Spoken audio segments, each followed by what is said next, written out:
Assalamualaikum warahmatullahi wabarakatuh. Apa kabar semuanya? Semoga semuanya dalam keadaan sehat dan selalu dalam lindungan Allah Subhanahu wa Ta'ala. Oke, sebelum memulai materi kita hari ini, supaya kita selalu diberikan kelancaran dalam pembelajarannya, diberikan ilmu yang bermanfaat, alangkah baiknya kita semua membacakan Bismillahirrahmanirrahim. Oke, untuk materi kita hari ini, kita akan melanjutkan materi yang minggu kemarin. Buat pembelajaran di pertemuan kita hari ini, materinya yaitu kita akan membahas tentang jenis dan karakteristik kerajinan bahan lunak. Adapun kompetensi dasarnya kita masih tetap di KD 3.1, yaitu memahami pengetahuan tentang jenis, sifat, karakter, dan teknik pengolahan bahan lunak. Di KD 4.1-nya yaitu memilih jenis bahan dan teknik pengolahan bahan lunak yang sesuai dengan potensi daerah setempat. Adapun tujuan pembelajarannya, Bapak harapkan dengan menyimak video pembelajaran ini, Bapak harapkan kalian mampu memahami jenis dan karakteristik dari bahan lunak. Kayak jenis dan karakteristik kerajinan bahan lunak. Beberapa bahan lunak yang digunakan dalam pembuatan produk kerajinan ini terbagi menjadi dua jenis. Yang pertama ada bahan lunak alam. Bahan lunak alam adalah bahan lunak untuk karya kerajinan yang diperoleh dari alam sekitar, dan cara pengolahannya juga secara alami, tidak dicampur maupun dikombinasi dengan bahan buatan. Oke, contoh dari bahan lunak alam adalah ada tanah liat, ada kulit, ada getah nyatu, ada bubur tisu, dan ada flour plate. Yang kedua yaitu bahan lunak buatan. Bahan lunak buatan adalah bahan untuk karya kerajinan yang diolah dengan dicampur dengan zat kimia tentunya, sehingga menjadi lunak, lembut, empuk, dan mudah dibentuk. Beragam karya kerajinan dari bahan lunak buatan dapat dibuat berdasarkan bahan yang digunakan. Bahan yang digunakan biasanya berupa polimer clay, gip, paperglass, lilin, sabun, dan papan. Jadi beberapa bahan lunak yang dapat digunakan sebagai produk kerajinan itu ada bahan lunak alam, ada juga bahan lunak buatan. Dari keragaman bahan lunak tentunya memiliki karakteristik yang berbeda satu sama lainnya. Nah, kita lihat karakteristik dan ciri-ciri dari bahan lunak.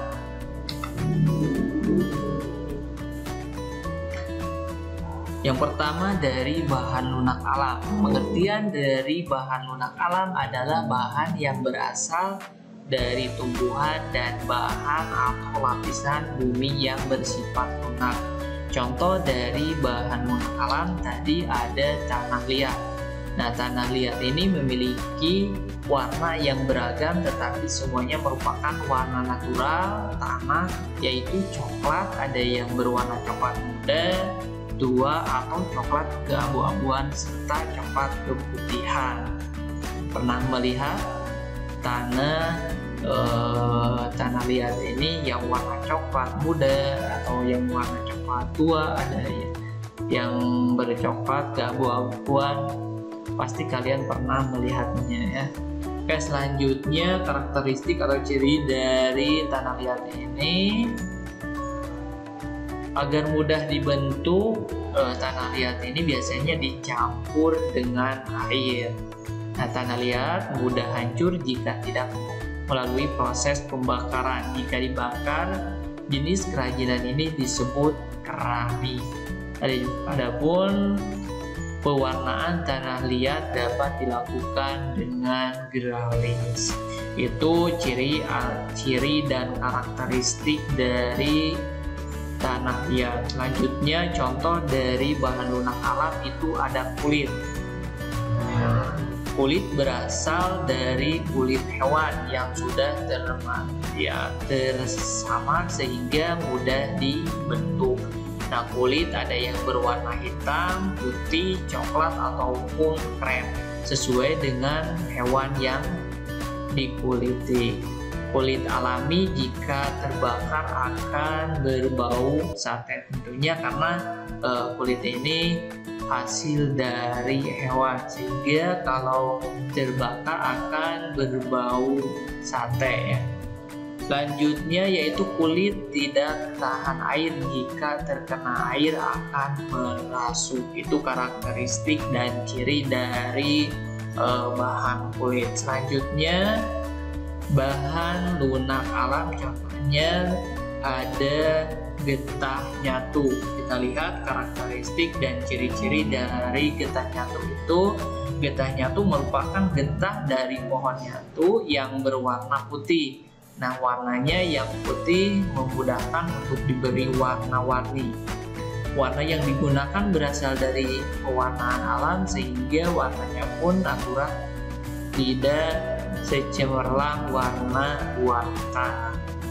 Nah, jika ingin dibentuk, getah harus dimasuk terlebih dahulu. Jika ingin dibentuk, getah harus dimasak terlebih dahulu agar lunak dan elastis. Selanjutnya, jika dipanaskan akan melunak, tetapi lama-kelamaan akan mengeras. Itu karakteristik dan ciri-ciri dari getah nyatu. Selanjutnya bahan lunak alam, ini baru ada tanah liat, kulit, dan getah nyatu. Kita lihat contoh dari bahan lunak alam. Ada flour clay. Flour clay ini berasal dari adonan tepung yang dilumat hingga kalis dan mudah dibentuk. Flour clay juga dicampur dengan air. Selanjutnya ada kerajinan dari flour clay tidak tahan air, karena jika terkena air akan mudah rusak.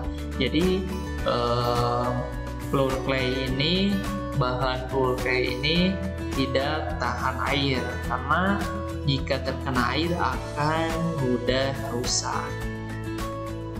Pewarna flour clay dapat dilakukan dengan pewarna makanan atau sintetis agar muncul warna-warna yang cemerlang. Biasanya ini dibuat kayak miniatur atau karikatun, kayak membuat bunga atau miniatur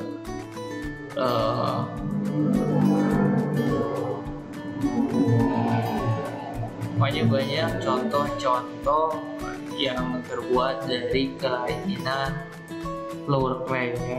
Ini salah satu contohnya yang dibuat kerajinan yang di gambar samping. Oke, itu ciri dan karakteristik dari bahan lunak alam. Sekarang kita lihat dari bahan lunak buatan. Pengertian dari bahan lunak buatan adalah suatu yang diolah manusia dari bahan kimia dan paduannya bukan asli dari alam dengan maksud mendapatkan efek duplikasi bahan alam dan bersifat lunak. Itu pengertian dari bahan lunak buatan. Selanjutnya kita lihat karakteristik dan ciri dari salah satu contoh bahan lunak buatan. Di sini ada polimer clay dan plastisin. Oke, polimer clay dan plastisin ini memiliki ciri-ciri yang serupa, memiliki aneka warna yang cerah dan bertekstur padat lunak. Ya. Yang membedakan hanya pada polimer clay ini tidak mengandung minyak, sedangkan plastisin mengandung minyak. Itu perbedaan dari polimer clay dan plastisin ya. Pada saat pengeringan, polimer clay dapat mengeras, sedangkan plastisin tetap seperti semula. Yang kedua, contoh dari bahan lunak buatan itu ada fiberglass. Fiberglass ini memiliki struktur cair dan jika mengering akan mengeras. Ini salah satu contohnya kalau sudah mengering. Ini ada gantungan kunci. Ini dari dibuat dari kerajinan fiberglass. Jadi fiberglass itu memiliki struktur cair. Nah, jika mengering akan mengeras. Contohnya kalau sudah dikeringkan, hasilnya kayak gantungan yang digambar di samping. Kayak fiberglass juga dapat dibentuk ketika setengah mengeras. Kerajinan fiberglass dibuat dengan cara dicetak atau dicor. Jadi peralatan pembuatan fiberglass ini ada cetakannya, sehingga nanti cetakannya bisa dicor kayak gitu. Selanjutnya, campuran fiberglass adalah katalis. Katalis inilah yang membuat fiberglass dengan cepat mengeras. Pewarna fiberglass dilakukan saat masih keadaan cair maupun saat bahan mengering. Fiberglass tahan lama dan kuat. Wujudnya bening, sebening kaca atau air, sehingga dapat dibentuk kerajinan yang menyerupai air. Ini salah satu contohnya tadi gantungan kunci, atau bisa juga membuat kerajinan dari kayu, dibuat meja itu menggunakan fiberglass, sehingga nanti kelihatan mejanya kayak sebening kaca, atau bisa juga dibentuk kayak air kayak gitu ya. Itu karakteristik dari fiberglass dan ciri dari fiberglass. Selanjutnya kita lihat bahan lunak buatan. Selanjutnya ada lilin dan parafin. Nah, kalau bahan lilin dan parafin, kalian pernah melihat atau pernah membuat kerajinan dari lilin dan parafin ini ya. Oke, kita lihat karakteristik dari lilin dan parafin. Lilin dan parafin berwujud padat, namun jika dipanaskan akan mencair. Selanjutnya, pengolahan kerajinan dengan bahan lilin dan parafin dilakukan dengan cara cetak atau cor. Selanjutnya, pewarna dilakukan saat lilin mencair. Jadi kalau mau ngasih pewarna dari kerajinan di sini atau parafin ini, dilakukannya saat lilin dalam keadaan mencair. Selanjutnya itu lilin atau parafin dapat dicampur dengan aroma pewangi, tentunya untuk menambah sensasi atau digunakan. Selanjutnya, lelehan lilin atau parafin yang terbuang dapat dipanaskan dan dicetak kembali. Itu ciri dan karakteristik dari lilin dan parafin. Selanjutnya ada dari bahan lunak buatan itu ada gips. Nah, gips ini kita lihat ciri dan karakteristiknya. Wujud bahan gips adalah bubuk dicampur dengan air menjadi adonan yang kental. Adonan inilah yang akan mengeras jika didiamkan. Oleh karena itu, mengolah gips harus dengan cara dicor atau dicetak. Selanjutnya, pewarna gips biasanya setelah produk jadi. Selanjutnya, gips mudah pecah, sehingga harus berhati-hati saat berkarya dengan bahan ini. Itu ciri dan karakteristik dari gips. Selanjutnya, yang terakhir, contoh dari bahan lunak buatan itu ada sabun. Nah, sabun ini kita lihat dari bahan, dari karakteristik dan ciri sabun ini. Pertama, sabun berwujud padat sehingga dapat langsung diukir saat padat. Ini salah satu contohnya, diukir menjadi ukiran bunga, bisa kayak gitu ya. Oke, selanjutnya sabun dapat pula diparut atau dihaluskan dan dibentuk seperti flour clay. Selanjutnya, sabun yang didiamkan akan mengeras. Selanjutnya, karakteristik dari sabun ini Kalau pewarnaan sabun dilakukan dengan mempertahankan warna sabun atau dapat pula ditambah biang warna saat sabun dibuat adonan. Itu ciri dan karakteristik dari bahan sabun. Oke, Bapak cukupkan sekian materi hari ini.